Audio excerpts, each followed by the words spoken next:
गोर लागतानी सबके हमार चैनल पर सुनल लोग बहुत पुराना समय की जीवतिया के हम कथा सुनावतानी। अच्छा लगे तो रउआ लोग कमेंट करें, फिर हम कथा और सुनाई। एक जनी रहली, बहुत समय पुराना के कथा बा। तो एगो औरत रहली, सब कोई के जीवतिया कइल कथा देखत रहली। देखत देखत उनकरो मन कैल कि हमू कथा हमू जीवतिया व्रत करी। सभे जीवतिया व्रत करता, कथा सुनता, तो हमहू जीवतिया कथा सुनब आ जीवतिया करब। तो जीवतिया सबके देखा देखी भूख गईली। सब सखी नहाए गईलो, ओहो साथ में नहाए गईली। घाट पर जाके नहैली धोइली, सबका साथे पूजा पाठ कैली। घरे जब आईली तो पूरा दिन तो पार हो गई। जैसे रात कटे लागल तो देखली कि अब रात हो गई, सब कोई सूत गई। तो का कैली कि 10-11 बजे का समय में कहली कि कोई तो देखत नहीं कि हम चुरा के आ का करतनी कि भूख बर्दाश्त नहीं हो।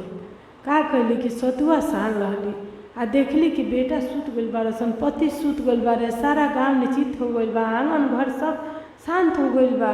तो सतुआ काढ़ लेली, सतुआ सान के आ मुँह में जैसे खाए के स्टार्ट कैली, तब तक एगो बेटा उनकर उठ के कहत रहे कि माई माई हमहू खाए।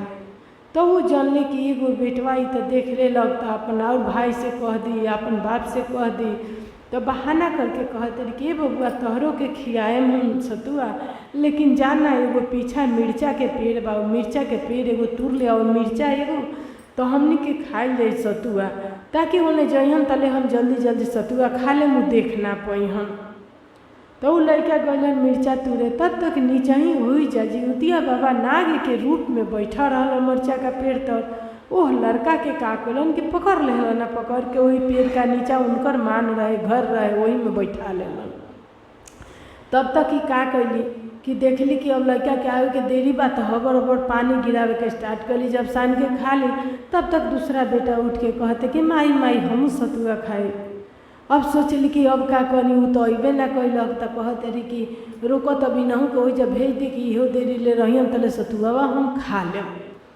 गैलन लड़का, ए बबुआ जाना एगो मरीचा तोड़ के ले आवा तो तू हम खाई ले, अभी हम ना खाए। तो लड़का का कैलन कि आँख में सते मरीचा तुरे 11 बजे रात में घर के पीछे चल गैलन मरीचा तुरे। जैसे मरीचा में हाथ लगाओ तले तले नाग बाबा उनकर बहिया खींच के नहू के पकड़ के धल हलन। जीवतिया बाबा नीचा नाग के रूप में रहलन, नीचा पकड़ के बाँह बैठा रहलन। ऐसा ही करते करते उनकर 7 गो बेटा जागल लो और 7 बेटा के मरीचा तुरे के भेज देहली कि जब तक वो लोग उन्हें रही तले हम खा लेम। तो करते करते उनकर 7 बेटा उठ उठ के माई माई हम खाए, माई माई हम खाए करते करते 7 को भेज दिली। 8वां बेटा उनकर जागले रहे, उनमें सूत के दमी काट के सब देखत रहे कि माई काहे भेजत या इतना रात के। आ सब भाई जात रसन, हमार बाहर जाके लौटत नहीं घसन कोनो भाई, कोनो बात जरूर बाटे। वो लड़का थोड़ा समझदार रहे, बड़ रहे, लड़का वही में ताकत रहे। जब ना वही सन 7 गो तो ऊ कहलक कि हम ना जागे। ई का कैली कि जल्दी जल्दी सतुआ सान लहली, आसान के खा लहली, खा के सूत गईली। लड़का के खोजो बेला ना कैली। जब बिहान भई तो देखत रही कि हमारे एके बेटा बा, 7 बेटा हईले नहीं खे। तो अब रोवत तारी गावत तारी कि कहाँ गइल सना, बतावत नहीं खे कि हम ही एकनी के मरीचा तुरे के भेजले बानी। तब से रात में ना पत्ता बरसन अपन स्वामी से कहत नहीं कि जे जान जाइन पति तो झमेला करियन, मारपीट करियन। तब जाके बड़का बेटा उनकर कहता कि ना ये बाबूजी, रात में माई सतुआ सान के खात रही हो। तो छोटका बबुआ उठ के कहलक जे माई माई हमहू खाए। तो कहली है जे ना ये बबुआ जा एगो मरीचा ले आव तो खई हो। तो छोटका बबुआ गइलहन तो ना लौटलहन। फिर दूसरो भाई उठलहन, उन्हों के माई भेज दिली, सब जना के भेज दिली हो। आ 7 जना में कोई ना लौटल हटे। तो हम जागले देखत रहनी हो, माई हबर हबर सतुआ सान लेली हो, सान के खा लेली हो। आ ऊ भाई सन के ना खोज कैली हो। तो चलो खोजल जा।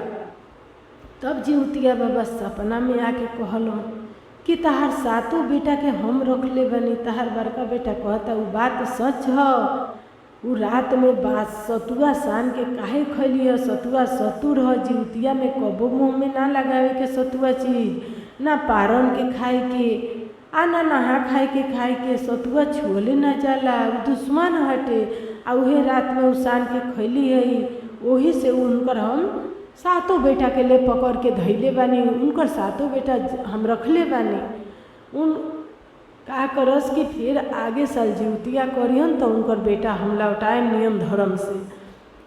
देखते देखते साल बीत गई, रोते डहकत रहली। जब आगे साल जिउतिया आई, फिर वही नहा खा कैली। सप्तमी के अष्टमी के जिउतिया भूखली। जिउतिया बाबा कहले रहलन के भूखी हन, ताज़ा खाना खई हन, बासी ना खई हन, मार भात बनई हन, आ बना के उड़ी तर बैठ के आउ मार भात पी हन, गरम गरम खाना खई हन। जियत चीज जिउतिया भगवान जिउतवाहन गोसाई जितना जीवित सामान खाइल जाला, जीवित उतना उनकर बाल बच्चा के उम्र बढ़ेला, पति के उम्र बढ़ेला। तो का कैली कि जिउतिया बाबा के कहल कैली, दिन भर भूखली, रात भर वही न सुतली, गोर शाम के लगले रहली, कथा सुनले रहली, गंगा नहाई रहली, जाके सुत गईली। भोरे उठली तब भोरे मार भात बनौली। आ कहले लके ओड़ी तर बैठ के या फूँक फूँक पिए के, ओड़ी तर घर के आंगन में ओड़ी तर बैठ गई। बैठ के आ जैसे एक उला पियली, तली एगो बेटा आके कहत रहे कि माई माई हमहू पिए। बड़ा खुश भैली। हे जिउतिया बाबा उनका पर जैसे दयाल बने हुआ सबे पर दयाल होके। दूसरा कुला पियली तो दूसरा बेटा आके खड़ा हो गए, माई माई हमहू पिए। तीसरा पियली, तीसरा बेटा आके खड़ा हो गए, माई माई हमहू पिए। करते करते उनकर सातों बेटा वैसे ही आके खड़ा हो गए। जैसे गई रहे लोग वैसे लौट के आ गए लोग, सातों जना आ गए लोग। हे जिउतवाहन गोसाई जैसे उनकर कोख सुहाग लौटौनी, बाल बच्चा पुत्र लौटौनी, वैसे सारा दुनिया पंच के लौटाई। सबे नियम धर्म से जिउतिया करी। जिउतिया में बासी चीज़ ना खाए के, कभी भी खाइल जाला, ताज़ा चीज़ खाइल जाला, गरम बना के खाइल जाला।